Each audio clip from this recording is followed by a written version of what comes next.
अच्छी खबर, अच्छी खबर, अच्छी खबर।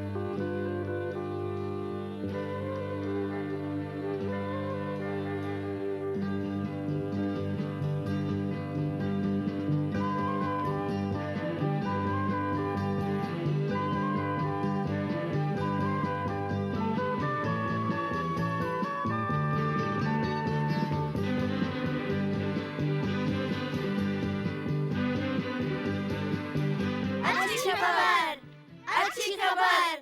एक मिनट रुको, कौन सी अच्छी खबर? मैं भी तो देखूं अखबार क्या कह रहा है। लड़के ने कार चुराई, पत्नी तलाक मांग रही है,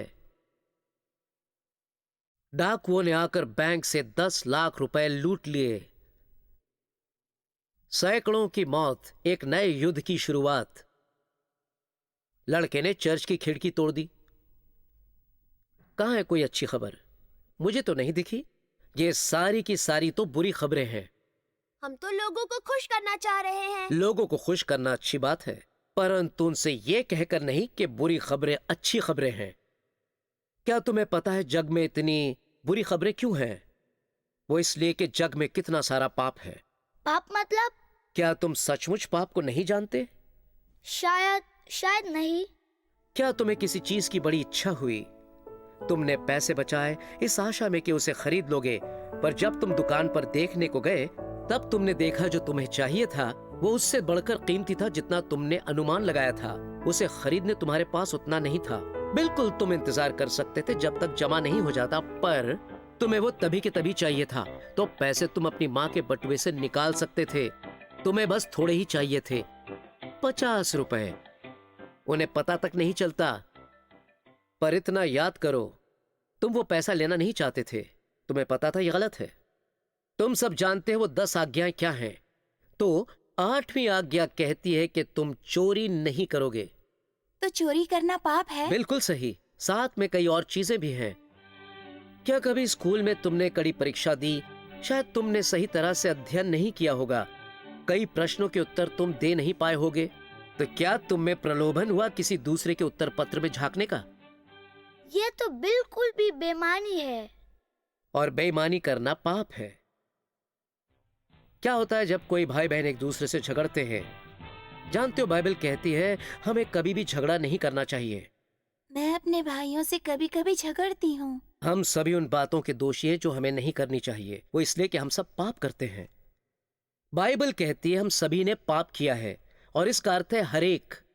माताओं ने पाप किए हैं, पिताओं ने पाप किए हैं, स्कूल की टीचरों ने पाप किए हैं, दुकानदारों ने पाप किए हैं, पुलिस वालों ने पाप किए हैं, डॉक्टरों ने पाप किए हैं। इससे कुछ नहीं कि हम क्या हैं। बाइबल कहती कि हम सब ने पाप किया है। इसका अर्थ है हर एक, हर जगह, पूरे संसार में।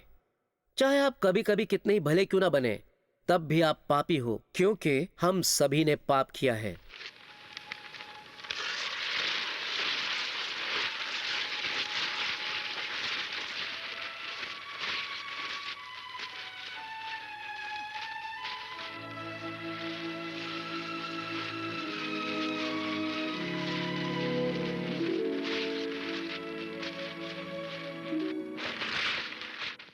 पर एक बहुत अच्छी खबर भी है बच्चों।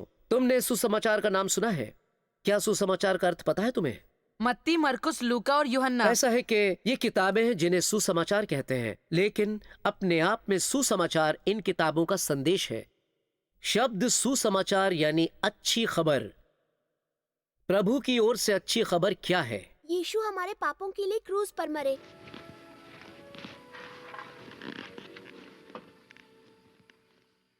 यीशु हमारे पापों के लिए क्रूस पर मरे, वास्तव में। और ये प्रभु की ओर से अच्छी खबर है। तुम में से कौन सा लड़का इस क्रूस पर कीलों से हाथ छिदवाएगा?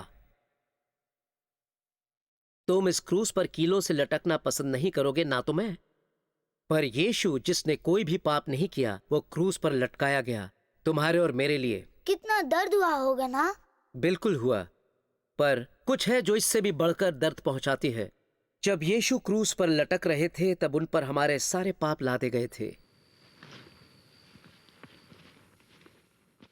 जरा देखें कि बाइबल क्या कहती है। बाइबल कहती है कि सुसमाचार का अर्थ है मसीह हमारे पापों के लिए मरा।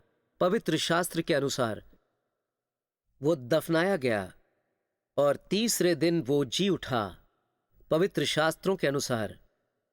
अब यही सुसमाचार है बच्चों। मुझे पता है तुम्हारे लिए यह समझना कठिन है, पर यह वो बात है जिस पर तुम्हें विचार करना चाहिए। मसीह मरा, वो दफनाया गया और फिर से जी उठा। चलो आगे बढ़े।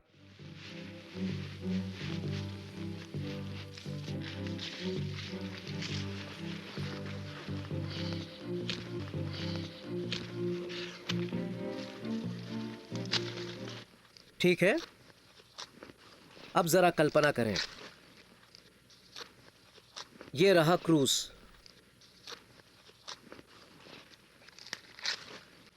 और यीशु क्रूस पर है, और वही परमेश्वर के पुत्र हैं। वो जिसने हमारा संसार रचा, पहाड़ों को, पेड़ों को, जानवरों को, इंसानों को। यीशु ने इन सब को रचा, पर वो हमारे पापों के कारण मरने को आया, सारे पापों के लिए। अब याद करो बाइबल जो कहती है मसीह हमारे पापों के लिए मरा, वो दफनाया गया। बाइबल यह भी कहती है क्योंकि पाप की मजदूरी तो मृत्यु है, इसलिए यीशु क्रूस पर मरे। वहां वो दफन किए गए हमारे सारे के सारे पापों को लेकर। अब आकर बच्चों मेरी बाह पर यह डालो, क्योंकि बाइबल कहती है सभी ने पाप किया। जैसे तुम मेरी बाह पर मिट्टी डाल रहे हो, तो वैसे भी तुम्हारे पाप थे, जिसे लेकर शैतान ने सोचा कि ये यीशु को कब्र में दबाए रखेंगे। पर कब्र में रहना यीशु के लिए असंभव था। वो सृष्टिकर्ता थे बच्चों।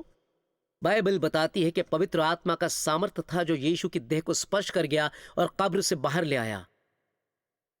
मसीह हमारे पापों के लिए मरे, दफन हुए और फिर मुर्दों में से जी उठे। क्या आप समझने लगे हो? ये उन लोगों के पापों के कारण हुआ जो कभी जीवित थे, या जो अब हैं, या वे जो आगे होंगे। इसीलिए यीशु आए थे, इसीलिए वो क्रूस पर मरे और मुर्दों में से जी उठे, ये सिद्ध करने के हमारे पाप क्षमा कर दिए गए हैं। एक और चीज बच्चों, क्या आप में से कोई पानी पीना चाहेगा? मैं आपको कुछ दिखाता हूं।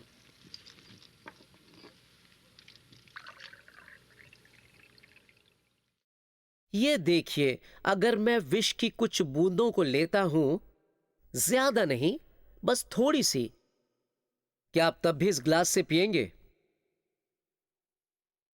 यही हमारे साथ होता है। वैसे तो हमारे अंदर बहुत अच्छी चीजें होंगी, पर तब भी हमारे अंदर पाप है। इसलिए हमें कोई चाहिए जो हमारे पापों को ले जाए। केवल यीशु एकमात्र है जो पाप ले जा सकते हैं। और अब मैं इस ग्लास में यह खास तरल पदार्थ डाल देता हूं। देखा आपने? पानी एक बार फिर से शुद्ध हो गया। तो यही वो सुसमाचार है जो यीशु सबको देना चाहते हैं। हालांकि हम सब के सब पापी हैं, भटके हुए लोग। कोई भी अपने पाप खुद नहीं धो सकता, केवल यीशु ही धो सकते हैं। तो आप याद रखोगे ना कि सुसमाचार क्या है? मसीह हमारे पापों के लिए मरे, वो दफनाए गए और तीसरे दिन वो फिर से जी उठे। अब इसीलिए तो ये सुसमाचार है। अच्छी खबर, अच्छी खबर, अच्छी खबर।